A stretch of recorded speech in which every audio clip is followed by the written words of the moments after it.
everybody, it is March 11th, 2016, and sorry I've missed you guys. I haven't been on the site for about 2 or 3 weeks. I'm still working on projects, and I finally will be releasing them again.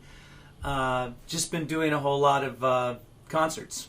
I've been out singing and doing things. I'm back, and even though not much to report in relationship to the latest releases, I'll try to release at least 2 things next week to start to make up for being gone for a couple of weeks. I thought I'd still give you a little musical tip of the week, a couple musical tips. Musical tip number 1. This is something that I do when I get in trouble, and I'll explain what I mean by being in trouble. You know, sometimes when you're out singing during the cold season, there's no getting around it. No matter how hard you try, I'm a teacher. Students come in sick. I try to tell my students, don't come see me, blah, blah, blah, blah, blah. But sooner or later, I touch a doorknob or it's just in the air, who knows, and I catch a cold. Well, I've been in a situation where I have to go out and sing and have lost my voice. Now, the tip that I'm going to give you right now is how to get your voice back on a gig day if you have no options. I always tell everybody the best option is if when you're sick, don't sing. Lay down on the couch, watch television, go to bed, sleep, rest, and do all of the things that I've talked about in the past. But what if there's just no choice? You have to get out and your voice is gone. What I'm going to tell you doesn't always work, but sometimes it works so good you can't believe it. And it's a very easy thing to do. Fresh ginger. You get a chunk of fresh ginger. You cut it up 5, 6, 7 slices. Boil some water in a pan. Get it to boil. Put the ginger in the pan. Let it hang in there and boil. Turn it off and let it cool down and seep in there like any other tea that you would do. You're making yourself a ginger tea. But this has to be fresh ginger. Don't try to get some ginger tea bags or something and expect it to work. It has to be fresh ginger.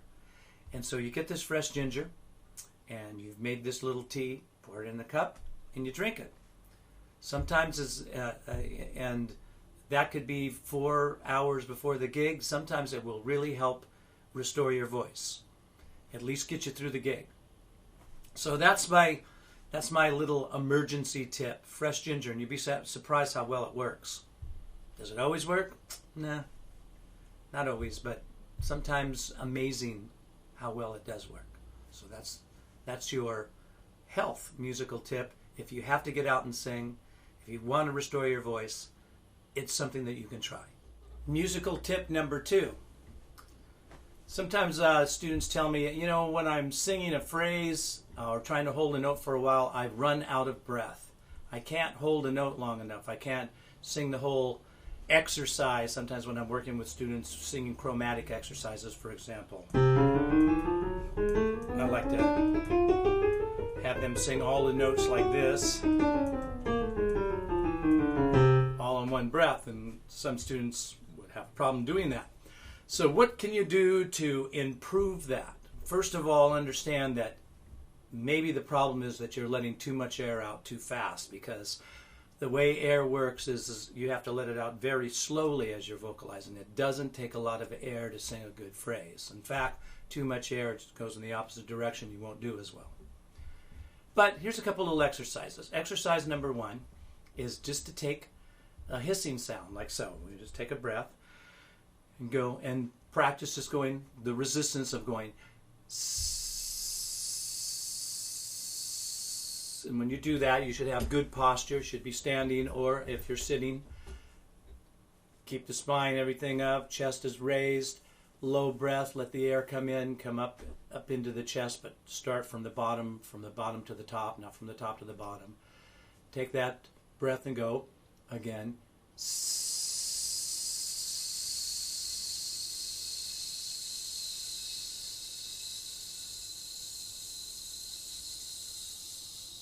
And so forth.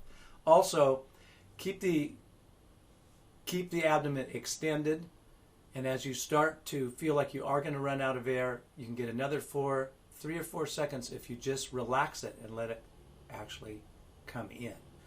So I'm not going to, even that last hiss, I could do it longer. I just don't want to waste too much time here on recording something. So I'm going, unless I get to about this point, I'm starting to run out of air. I can go,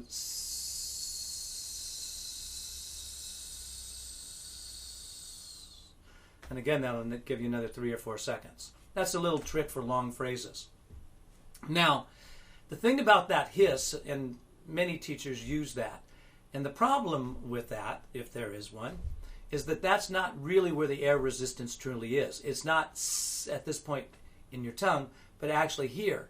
And I believe it's a lot easier to feel that hissing concept if you use an NG, like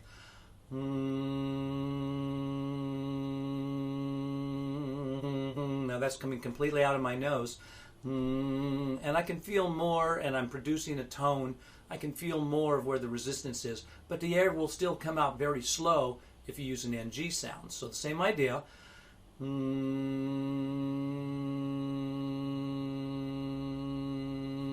Keep the jaw mandible very relaxed, and hold that note for a while, see how long you can do it. Now that's still not into singing, but we can go from this NG into an ah vowel sound like so.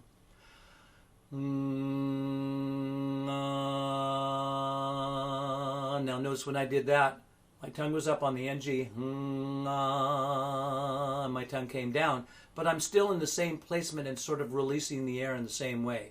So this is kind of a little three-step event of starting with a hiss, getting the feeling of that, turning into an NG, getting the feeling of that, dropping the tongue, and turning into a true ah vowel sound. So now you're singing an actual vowel, actually one of the most open vowel, and we have open and closed vowels. The most open vowel is going to release the air faster than a closed vowel, but if you can release the air slowly on an open vowel, well, then you're doing exactly what you should be learning how to do. I'm going to expand upon that now. Again, since I didn't have any review about things to do, I want to spend a little time giving you a real lesson today for our review.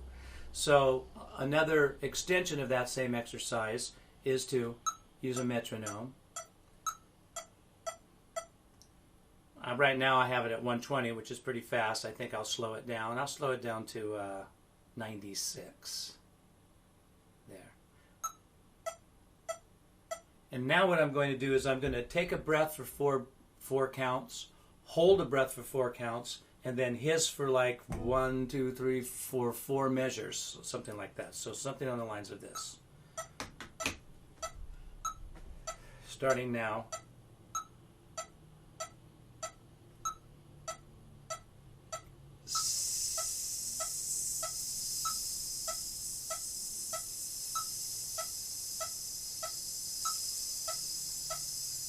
That's the exercise, but let's turn it into an NG now. So breathe, take in the air for 4, hold for 4, then NG for 4.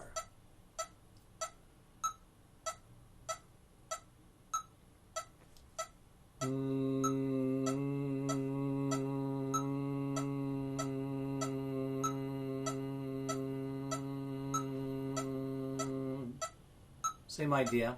One more. Let's put the ah into it. So.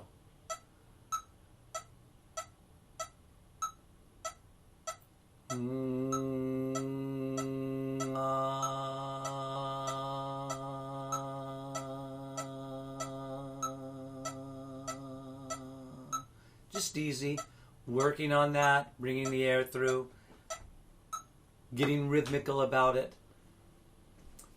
You can build your breath support and your ability to sustain for longer periods of time with some simple exercises as that. Okay, so that's what we're going to do for today's wrap-up. Be looking forward to seeing you next week, and we'll have some new content on the site next week as well. So be checking it out as the week progresses.